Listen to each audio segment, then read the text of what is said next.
Math जी solution में आपका स्वागत है। BSc third year lecture 15। आज हम डिस्कस करना चाहते हैं लीनियर डिपेंडेंस एंड इंडिपेंडेंस, रैखिकता, परतंत्र व स्वतंत्र और 3 एग्जाम्पल। लीनियर डिपेंडेंस क्या होता है, रैखिकता, परतंत्र। माना VF फील्ड या पर एक वेक्टर स्पेस है और यस क्या है, अल्फ़ा 1 अल्फ़ा 2 VF का एक फाइनाइट सबसेट है।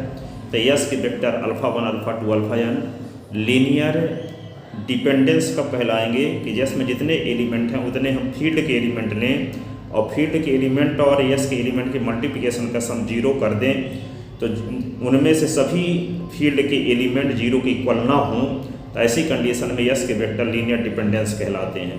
तो यहाँ पर भी अब फाइनाइट सबसेट है, यस के वेक्टर लीनियर डिपेंडेंस कहलाते हैं यदि A1 A2 AN belong in F जो सभी 0 ना हों का एग्जिस्टेंस इस प्रकार से हो कि A1 alpha 1 A2 alpha 2 AN alpha n equal to 0 होने पर इन सभी स्केलर की वैल्यू 0 की इक्वल ना हो, तब यस के वेक्टर लीनियर डिपेंडेंस कहलाएंगे। और जब सब स्केलर की वैल्यू फील्ड के सभी एलिमेंट की वैल्यू 0 होने पर ही दोनों मल्टीप्लिकेशन का सम 0 हो, तब ऐसी कंडीशन में यस के वेक्टर क्या कहलाएंगे, लीनियर इंडिपेंडेंस कहलाएंगे। यानी यस में जितने एलिमेंट हों, VF फील्ड पर वेक्टर स्पेस हो, यस में यस VF एक नॉन एम्प्टी सबसेट हो, यस में जितने एलिमेंट हों उतने हम फील्ड के एलिमेंट लें और उनके मल्टीप्लिकेशन का सम 0 तभी हो जब वे सब स्केलर 0 हो जाएं, तब यस के वेक्टर को लीनियर इंडिपेंडेंस कहेंगे। और जब सभी स्केलर 0 ना हो तो यस के वेक्टर को लीनियर डिपेंडेंस कहेंगे।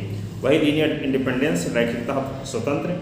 माना VF फील्ड F पर एक वेक्टर स्पेस है और यस है alpha 1 alpha 2 alpha n VF का एक फाइनाइट सबसेट है, देन यस के वेक्टर लीनियर इंडिपेंडेंस कहलाते हैं यदि A1 A2 AN belong in F के लिए यहाँ पे A1 alpha 1 A2 alpha 2 AN alpha n equal to 0 तभी हो जब A1 की वैल्यू भी 0, A2 की वैल्यू भी 0, A3 की वैल्यू 0, AN की वैल्यू 0, यानी सभी स्केलर जब 0 हो जाएं तब यस के वेक्टर क्या कहलाएंगे, लीनियर इंडिपेंडेंस कहलाएंगे।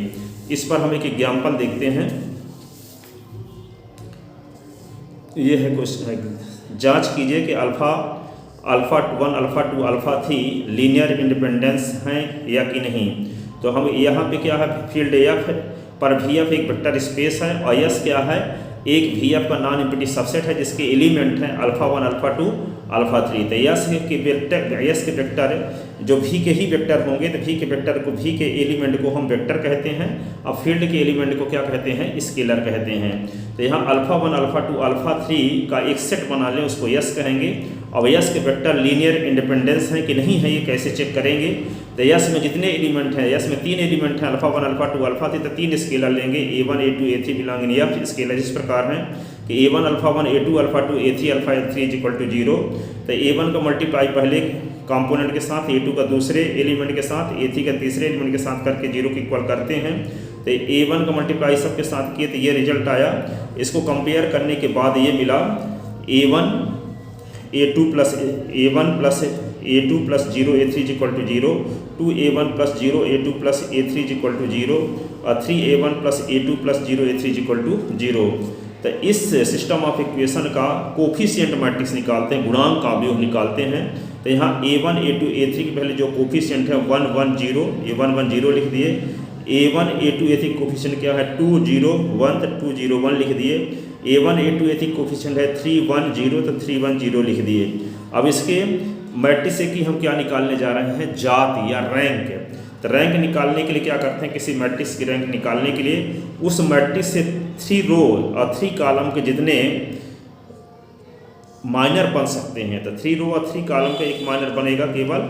और इसकी वैल्यू यदि निकालते हैं तो 0 के इक्वल नहीं आती। इस डिटरमिनेंट की वैल्यू निकालते हैं तो ये 0 के इक्वल नहीं आती। इसका मतलब ये है कि इसकी रैंक 3 होगी। यदि 0 के इक्वल आ गई होती तो हम 2 रो और 2 कॉलम का एक माइनर लेते और उसकी वैल्यू निकाल के देखते। यदि 2 रो और 2 कॉलम के माइनर की वैल्यू यदि 0 आ गई होती तब हम कहते उसकी रैंक 2 भी नहीं होगी।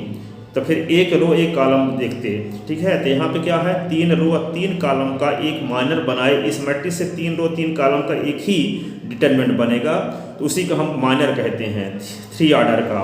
तो 3 ऑर्डर का माइनर की वैल्यू निकाले तो 0 के इक्वल नहीं आई। इसका अर्थ ये हुआ कि कोफिशिएंट मैट्रिक्स की रैंक 3 है।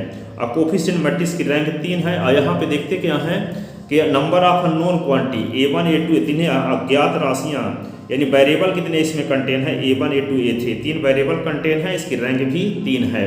तो जब रैंक और वेरिएबल की संख्या सेम होती है, ऐसी कंडीशन में हम कहते हैं कि दिए गए सिस्टम ऑफ इक्वेशन, इस सिस्टम ऑफ इक्वेशन का केवल एक सलूशन होगा, A1 is equal to 0, A2 is equal to 0, A3 is equal to 0।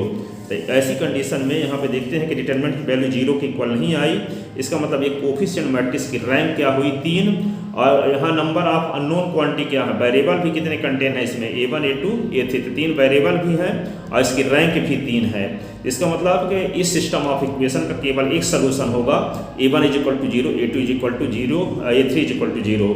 तो हमें यस के वेक्टर के लिए 3 स्केलर का उपयोग किए थे, किसका किसका, A1 A2 A3 का, तो तीनों स्केलर की वैल्यू 0 यहाँ आ गई।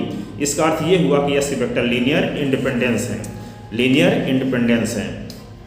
यहाँ पे देखिए वही जो बोल गया लिखा है कि A का डिटरमिनेंट वैल्यू 2i 0 के इक्वल नहीं है, अतः इसकी रो A की जो कोफिशिएंट मैट्रिक्स की जो रैंक है उसको रो ऑफ से डिनोट करते हैं, is equal to 3, number of unknown quantity, अज्ञात राशियों की संख्या। It means system of equation का एकमात्र solution A1 is equal to 0, A2 is equal to 0, A3 is equal to 0, अतः vector alpha 1 alpha 2 alpha 3 linear क्या होंगे, इंडिपेंडेंस होंगे।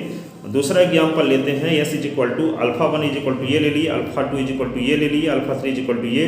तो क्या यस के वेक्टर लीनियर इंडिपेंडेंस हैं? तो ये माना 3 scalar A1 A2 A3 belong in R इस प्रकार हैं कि A1 का मल्टीप्लाई फर्स्ट एलिमेंट के साथ, A2 का मल्टीप्लाई सेकंड एलिमेंट के साथ, A3 का मल्टीप्लाई थर्ड एलिमेंट के साथ करके मल्टीप्लिकेशन का सम 0 के इक्वल करते हैं। तो आपको यहाँ पे ये 3 इक्वेशन मिलते हैं, A1 का मल्टीप्लाई तीनों कंपोनेंट के साथ, A2 का मल्टीप्लाई तीनों कंपोनेंट के साथ, A3 का मल्टीप्लाई तीनों कंपोनेंट के साथ। अब इन तीनों ट्रिपल को जोड़ते हैं तो करेस्पॉन्डिंग एलिमेंट ऐड होंगे, ये एक साथ ऐड होगा, ये तीनों का सम करेंगे और फिर इन तीनों का सम करेंगे, तो ये आ गया रिलेशन। इस 0 के स्थान पे 4 लिख देंगे, 0 0 0। तो कंपेयर करने से 3 इक्वेशन मिल गए, इसका कोफिशिएंट मैट्रिक्स निकालेंगे। क्या निकालेंगे? इसका कोफिशिएंट मैट्रिक्स, गुणांक का अवयव। यहाँ पे इसका कोफिशिएंट मैट्रिक्स जब निकालेंगे तो क्या आएगा, ये आ गया कोफिशिएंट मैट्रिक्स। इसका कोफिशिएंट मैट्रिक्स ये आया। इस मैट्रिक्स से 3 और रो और 3 कॉलम का जो डिटरमिनेंट बनेगा केवल एक ही बनेगा, उसकी वैल्यू जब निकालते हैं तो इसको सॉल्व करने से क्या आता है, 0 आ गया। और वहाँ 0 नहीं आया था इसके पहले वाले एग्जाम्पल में, यहाँ 0 आ गया। इसका मतलब ये हुआ कि यहाँ पे इस कोफिशिएंट मैट्रिक्स की रैंक 3 नहीं होगी। तो कोफिशिएंट मैट्रिक्स की रैंक 3 नहीं होगी, नहीं 3 से कम होगी। जब 3 से कम होगी it means rank of coefficient matrix is less than 3।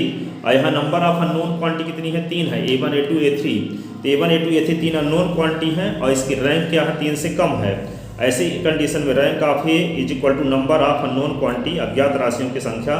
So given system of equation first है, जो सिस्टम ऑफ इक्वेशन फर्स्ट है, ये सिस्टम ऑफ इक्वेशन जो फर्स्ट है, इसका क्या एक नॉन जीरो सोल्यूशन भी होगा। इसका A1 A2 A3 में तीनों जीरो नहीं होंगे, उनमें से एक कोई जीरो के इक्वल नहीं होगा। तो जब हम यस के वेक्टर के लिए जितने स्केलर का उपयोग करते हैं उनमें से किसी एक स्केलर की वैल्यू भी जीरो के इक्वल नहीं होती, तब यस के वेक्टर को लीनियर डिपेंडेंस कहते हैं।